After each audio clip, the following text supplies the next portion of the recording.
America First is inspiring a nationalistic backlash from our neighbors to the north and south. In Mexico, the government and businesses have revived a Made in Mexico campaign amid calls for boycotts of American companies and products. Support for President Claudia Sheinbaum is surging as she vows to levy retaliatory tariffs on the U.S. In Canada, stores are pulling California wines and Kentucky bourbon off the shelves with the message, "For the good of Canada." A new online shop is selling hats that say "Never 51," a reference to President Trump's persistent talk about annexing Canada, jokes that Canadian officials have begun to take seriously. Joining us now is Richard Haass, President Emeritus of the Council on Foreign Relations, Senior Counselor at Centerview Partners, and author of the weekly Substack newsletter, Home and Away. Richard, how did our closest friends, neighbors, allies get to Canada first and Mexico first? They're turning on us. Well, a couple of reasons. One is we've essentially declared economic war on them, trade war with these tariffs, which are inconsistent with the agreement, what was originally NAFTA, then the USMCA. They thought they'd entered an open-ended era of collaboration on economic matters, and suddenly they find themselves the target of American tariffs. They are, deeply, deeply dependent on access to the American market, overwhelmingly dependent on it. So this is a real threat to their economic existence, if you will, for the foreseeable future. Then I think the president's also ratcheted up. You talked about, of course, the talk of the 51st state. There's been some supposedly exchanges, really confrontational between him and soon-to-be former Prime Minister Justin Trudeau, where the president's raised the possibility of redrawing some of the maps between the United States and Canada. Like other NATO countries, Canada is unhappy with American distancing in the security area. We could go on. And then Mexico, obviously, all the talk about going after cartels and so forth. That kind of extraterritorial American military involvement, shall we say, raises up some controversial pieces of history. So for all these reasons, our two of our three most important trading partners are essentially now increasingly defining themselves in opposition to us. Yeah, they are our most important, our biggest trading partners. We reported on the bourbon earlier this week. Now we're talking about wine being pulled from shelves. I mean, let's not kid ourselves. California was already having a rough time, parts of it with the wildfires. Now this. There's concern that it will expand to the tourist industry. There's been anecdotal reporting about people canceling trips. Canada and Mexico, by far, bring the most tourists into the United States. UK's third, and it's a distant third. So I know that the message has been kind of no pain, no gain, but is there a point beyond which the pain is disproportionate to the gain and it might be recognized by the administration? My sense is this is going to be one of those wars where there's no winners. Everyone's going to lose. Each of us is dependent on the other. You can't, even if Canada and Mexico's economic dependence on us is greater than ours is on theirs, still a lot of American industries are extraordinarily dependent on what comes across either our northern or southern border. So I think at some point there's going to be a mutual interest in finding a way to back down. I also think, just to make a larger point, one of the great strategic advantages of the United States is we get up every morning and our relations with our immediate neighbors is good. That has given us the luxury for centuries to focus on other parts of the world. Well, if we now have a situation where we can't cooperate with them, where we don't work with them against terrorism, or they see us as a threat, that will have implications, not just for our bilateral relations, but for America's ability to act anywhere and everywhere. After Trump imposed the tariffs first on Canada earlier this week, Prime Minister Trudeau had a rather extraordinary assessment of what he thinks Donald Trump wants. Here it is.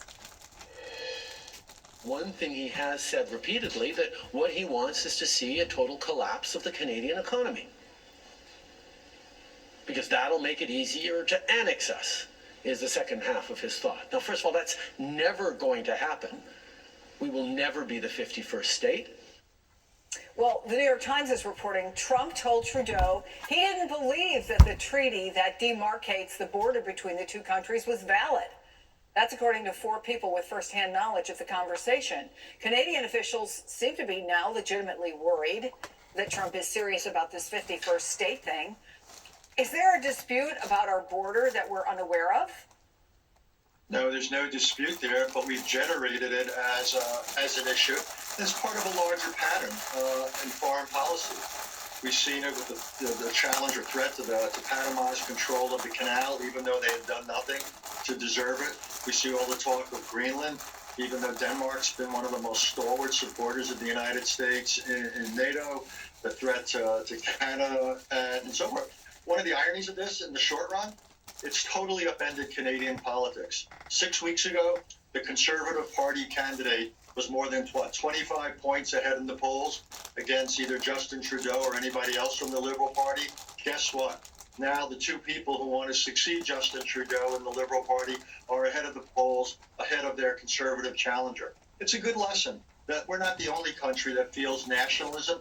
If we bully too much, if we push too hard, others will push back, and they will increasingly define themselves against us, and that won't be good for any of us. When you see Canada and you see Mexico rallying around their leaders, including, as you say, Justin Trudeau, who was down, 20 points or 25 points, could Trump ultimately and unintendedly be remaking the world order against himself?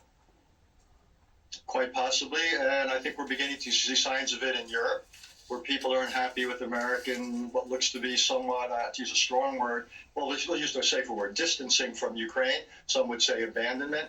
Obviously, the cozying up to Russia. In Taiwan, there's real questions about American willingness to stand by Taiwan against China. There's those who look at all this and they say, is the United States making the world safe for spheres of influence? China would dominate Asia, Russia would dominate Europe. That would mean we would dominate this part of the world. Well, among the many problems is people in this part of the world don't want to be dominated by the United States. People in other parts of the world don't want to be dominated by Russia or China. So American foreign policy now seems to be moving on a trajectory that very few will support. Richard Haass, to be continued. Thank you. Have a great weekend. Thanks, Chris. A threat from more than 80 years ago caused travel chaos in Paris today after an unexploded bomb from World War II was discovered under the tracks north of France's busiest train station. Police were able to successfully dispose of the half-ton explosive device, but not before nearly 500 trains were canceled. That includes routes to London, Brussels, Amsterdam, and that disrupted travel for 600,000 people, according to the transportation minister. Wow. Train service back to normal now. All nearby roads have been reopened. And coming up, accused of selling the nation's secrets. We'll take a look into the evidence backing up those charges and what was potentially compromised. You're watching Chris Jancy Reports, only on MSNBC. You know, it's pretty well set in stone pertaining to what the Canadians has already done, given resistance to, that they'd probably actually be willing to go to war before they would give in towards being a United States citizen. And you really can't really blame them. And the reason why I say that, it's not because we don't have a beautiful country over here. It's not because we don't have, nicer roads and lakes and hospitals and parks and etc. It's the fact that we don't know what the hell we're doing over here, and we're $36 trillion in debt. Who would want to tag on to a group of people that's already done in the hole that far? I mean, if I'm going to partner up with somebody, I want to partner up with somebody that's got enough wits about them that they're not going to be in severe financial strains. Think about it. Adnan Syed. If you was the Canadians and somebody was shoving that down your throat about you're going to become the 51 state, and you look at how we conduct our businesses over here and how much money that we're in debt and etc., would you really want to change your identity of being a pre-millennium American toward being the 51 state? I mean, I don't think I would if I was a Canadian. I don't know why he's doing this. I brought up the ideal that somebody had brought up that ideal at one time about us being on the same continent, pertaining to building this superhighway between Mexico and Canada, and they're still working on it to this day. I don't think they got it finished. But it was somebody that had this grand scheme, this ideal, because we're all on the same continent, that, well, why don't you all become the same state? Well, you can see what kind of resistance that we're going to get because of that. Once it realizes that that somebody is really serious about doing that. I ain't never heard nothing about Greenland, in which, looking at it from a bigger perspective, militarily speaking, if the world was to get in total chaos, I can understand that Greenland would probably be an asset to us towards our trading routes. And I can also understand about Panama Canal that they can say whatever they want to about Panama Canal, but we have not been treated fairly since we basically gave Panama Canal over to those people over there. Especially whenever it comes to China getting their boats in for this amount of money and them charging us X amount of money for our boats, for our shipments. So the guy wasn't speaking trueness a while ago in what he was saying about Panama Canal. This is what happens whenever you stir the pot. This is what happens whenever you rattle the cage. This is what happens whenever you take a chainsaw to any and everything and basically you go at it like a wild man. This is what happens. And maybe Donald Trump is trying to use some sort of crazy backwards reverse psychology by doing all this, because obviously the American people didn't want to support anything pertaining to biblical Bible prophecy that they claimed, the Christian society claimed that they stood behind in believing, because your actions speak contradictory to it. The proof is in the pudding that if these so-called church people that believe in God, believe in the Lord Jesus Christ, and believe in the prophecies out of the same Bible that I believe in, how come they hadn't stepped up to the plate? In the meantime, I've been violated. I've been crucified. Basically, my spirit has literally been crucified here in America, pertaining to how that various people wanted to leave me hanging to dry. And it was one thing to leave me hanging to dry, and it's another thing toward trying to actually set me up. And that's exactly what certain individuals are trying to do, beginning right here in Martin, Tennessee, whenever they come at me towards falsifying files. Because I truly believe that if that did not occur in 2005, the event in 2007 towards shutting down a Kentucky dam, after that I had told people that God had shown me that there was going to be massive electrical disturbances, I truly don't think that would have occurred if the event didn't occur in Martin, Tennessee in 2005. Besides that, between the both events, it basically spawned off on another event that happened in my life in 2009 out in Oklahoma City, Oklahoma, pertaining to them putting a bomb in the back of my truck and blowing it up once more and trying to promote me as me being some sort of a lunatic or a monster.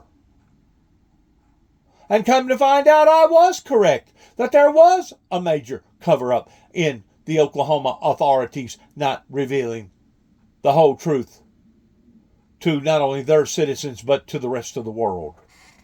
So it's out of hand. It's been out of hand now for quite some time, and it's really just now really showing its characteristics in just exactly how bad it is out of hand.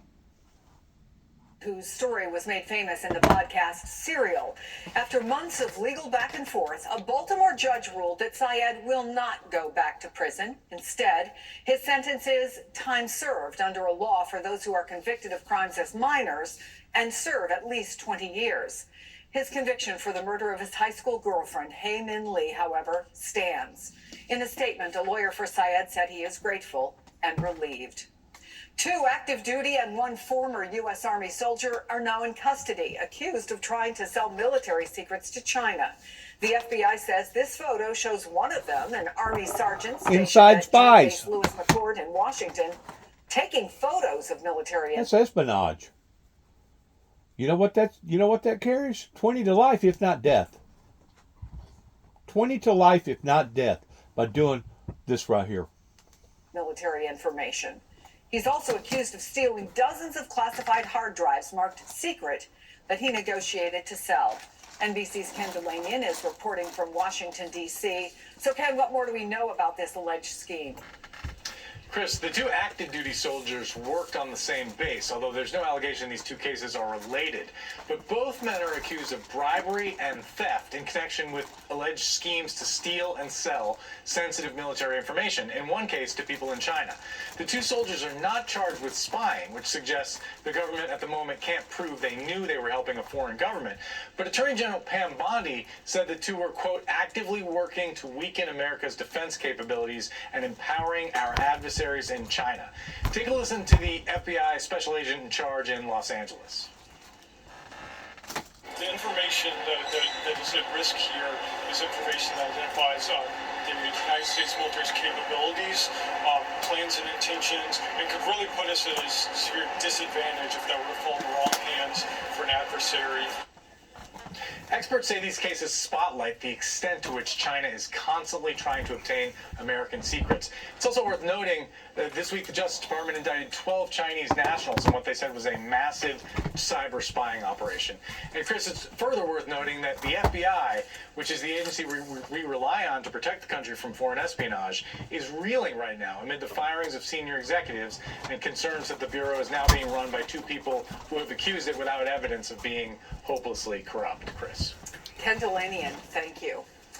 Let's take a look what's happening right now. Hundreds of protesters at the National Mall taking on the Trump administration's cuts to research funding, the mass firing of federal employees, and political interference in federal research. We are looking at the most aggressively anti-science government the United States has ever had. We will not stand for the dismantling of the American scientific workforce. Do not be intimidated. Do not back down. Do not let them silence you or the science that keeps us all safe. The Stand Up for Science protest happening in other cities across the country as well. The organizers are scientists, generally with little experience in political activism, but they do have a central message to the nation's lawmakers. Science is for everyone. Joining me, Democratic strategist and author of the Salty Politics newsletter on Substack, Julie Roginski. So, Julie, the New York Times reports that Stand Up for Science leaders threw together a website so rudimentary initially that visitors had to type the www in manually or else the address raised an error. Within days, an improved site received so much traffic it crashed.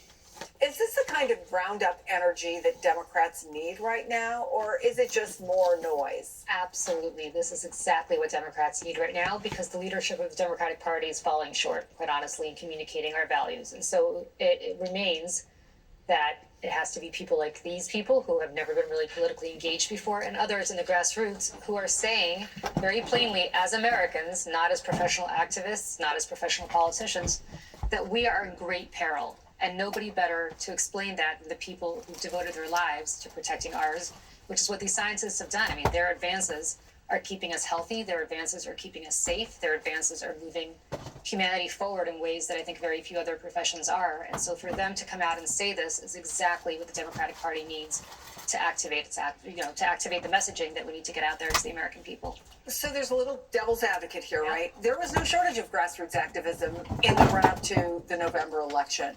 And it seemed to be focused in the right way, right? Like get out the vote, talk to your neighbors.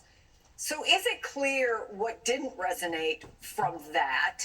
How do you work to take this and get it to resonate in a way that frankly moves you toward the midterms if you're a Democrat? That's a great question. The problem for the Democratic Party is, I think, at the very top, the people who get the megaphone, much more so than people like this, there is an absence of an ability to communicate like normal Americans. They focus group everything. They wait until those focus groups come back. They sit around and determine how to communicate. By the time that's all said and done, Donald Trump's already done 15 different things, and we've moved on from whatever the thing that was focus group is talking about. This is exactly what people need right now, because this is regular Americans speaking in plain English. I hope they're not being too scientific, because most of us didn't do so well in biology in ninth grade. I speak for myself. But if they're just out there explaining very clearly in plain English what is at stake right now, not for them and their profession, but for all of us who are counting on experts like them to keep us safe. And the fact that there is a death of expertise that is happening all across the federal government right now, that's not some esoteric concept. It's truly something that is going to put all of us in grave danger if it's not addressed. If they're explaining it in those kinds of terms, I think people will listen, because these are their neighbors. These are regular people who live across the country who are experts in this field. When do you think you'll know as a Democrat when it's resonating? And by that, like Ben Wickler, the head of the Wisconsin Democratic Party, was talking about early next month, there's going to be a state Supreme Court election. Will there be turnout? There normally isn't in, an off election like that. Will it be Democrats returning to donating to causes? We've heard from lots of Democrats the money isn't coming in. How do you see if something like this actually is connecting? Well, there's two special elections in Florida that are taking place as well next month that I think are very important. They're in very red districts, but one of them is Matt Gaetz' former district. But nevertheless, we'll see what kind of turnout we get. We'll see what kind of energy we get. My God, if we pick off one of those two seats, that will be a huge But you're not expecting that. Not expecting it, but it's possible. Anything's possible. In fact, in cases like this, you kind of see these harbingers coming for the next midterm when you have turnout that we expect to see in these kinds of races. There's a special election for Lee Stefanik's seat that'll eventually take place at some point this year. We'll see about that. In terms of donation, I understand why people are reluctant to donate, because you're donating to the DNC, you're donating to these congressional committees, you're donating to these Senate committees. And the truth of the matter is, it's up to our leaders in those committees to show us that they're using that money wisely. And right now, to be honest, I'm not seeing that. What I am seeing is huge, tremendous anger within the grassroots across the country at what's happening in Washington. And that's the kind of anger that you're going to be able to harness to effectuate change. Julie Roginski, good to see you. Thank you. Thanks for coming in. And coming up, exclusive reporting into the deportation shift. The focus isn't just on violent criminals. Children held in detention. You're watching Chris Jansing Reports only on MSNBC.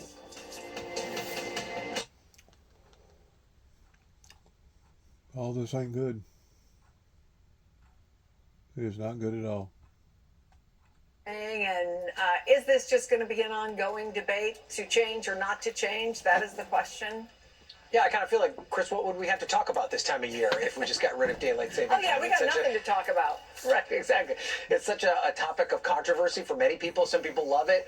A lot of people hate it, and that's what Donald Trump was tapping into in December when he suggested that the Republican Party was going to push to completely get rid of daylight saving time.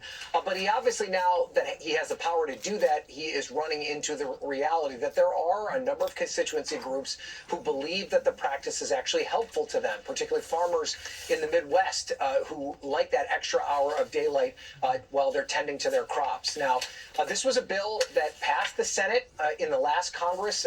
There has already been an effort to reintroduce another version of it in this Congress, but so far it isn't going anywhere. It never even got a vote in the House after it made its way out of the Senate. So while it's one of those things... I've been told that it saves millions, if not billions of dollars pertaining to the businesses here towards not having to keep their lights on as long, basically working towards it being more of a working type atmosphere, that it actually saves thousands, if not, millions, if not billions of dollars every year because of the time changing. I don't know how true that is. I'm just telling you what I've heard.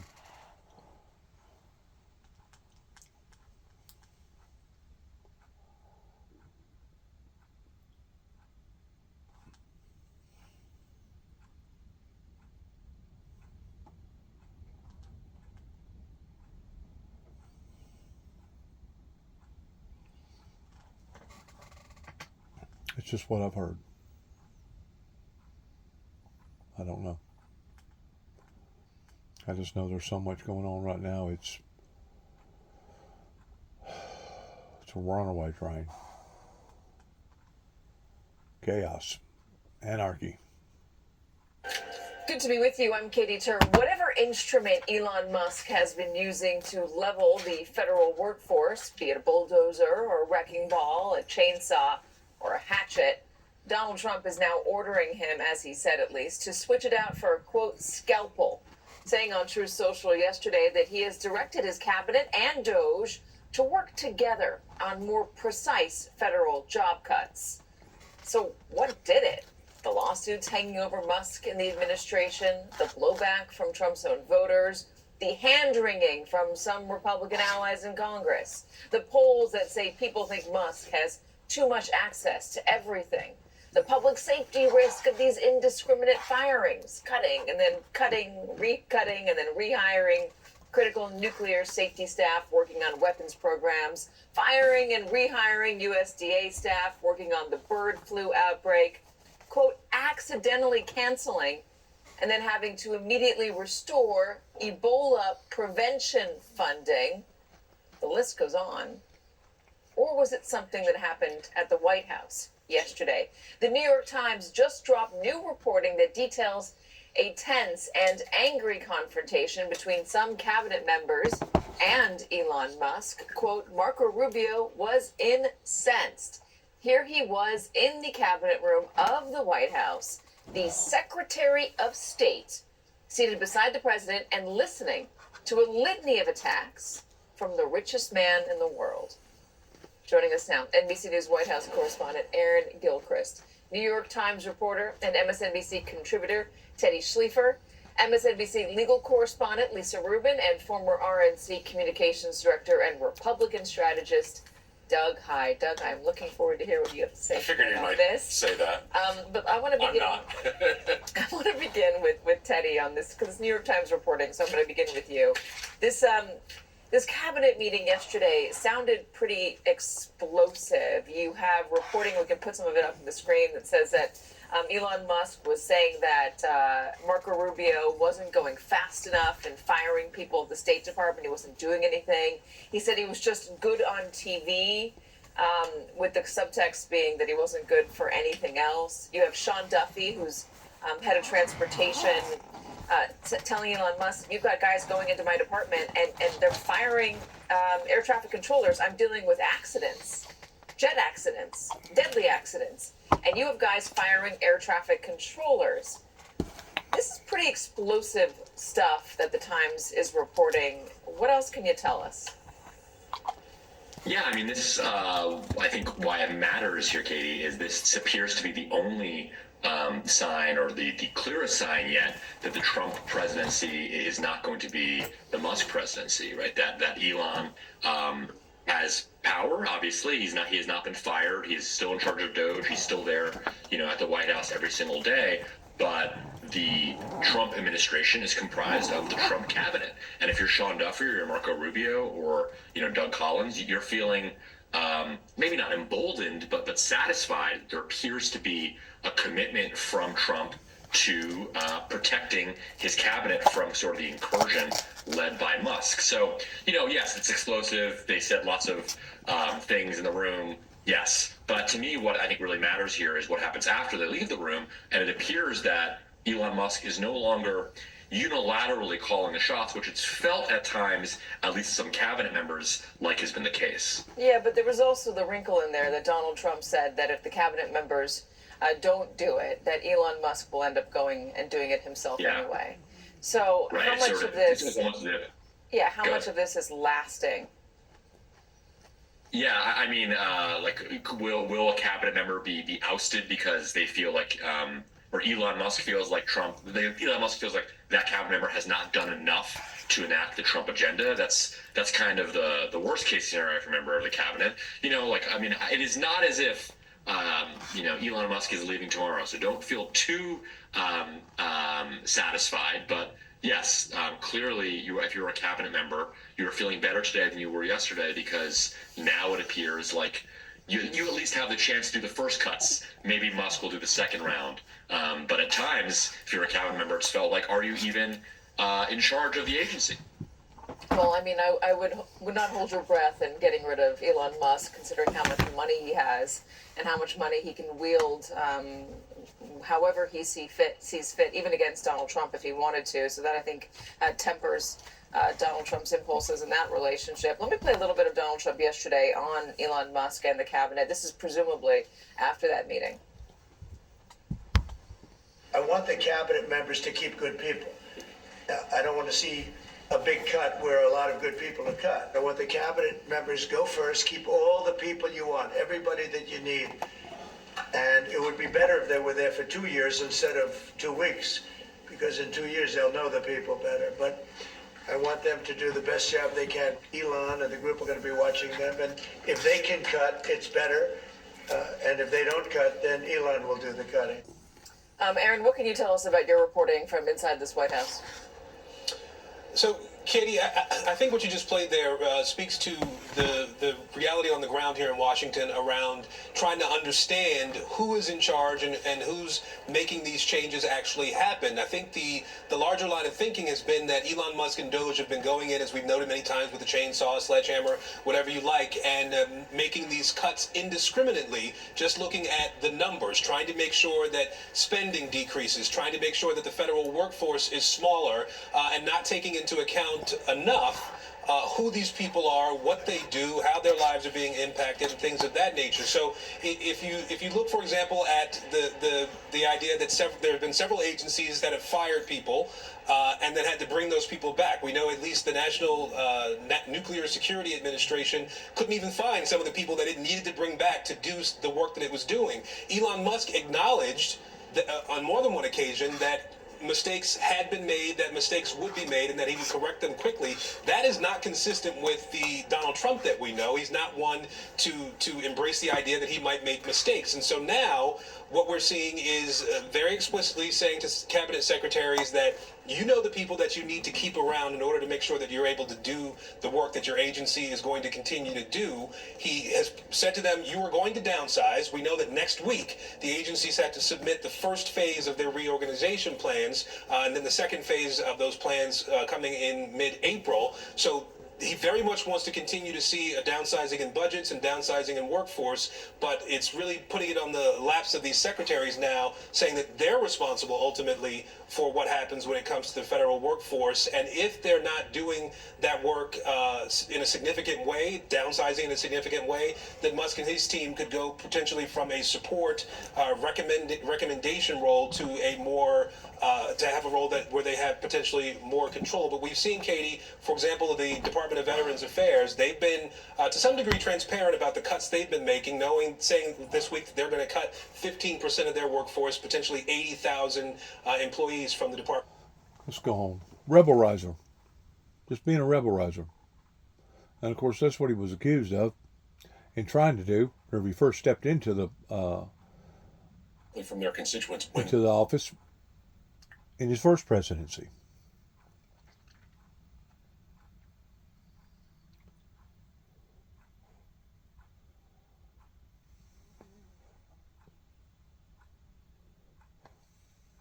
when they go home. That always has an impact. Let me play a little bit of what Republicans are at least saying in public about Elon Musk. Elon and I are talking regularly, almost daily now, about this so we can coordinate the efforts. Elon Musk isn't cutting anything. But if Elon Musk isn't cutting anything, why is he here talking to you tonight? Because he's helping us uncover all the spending and letting us know where the waste is. I encouraged him to go as fast as possible because we're going to lose our guts. My question is, what can we do? Where would we go when he uncovers the information? He just said, let me get it to you, and then y'all decide what to do with it.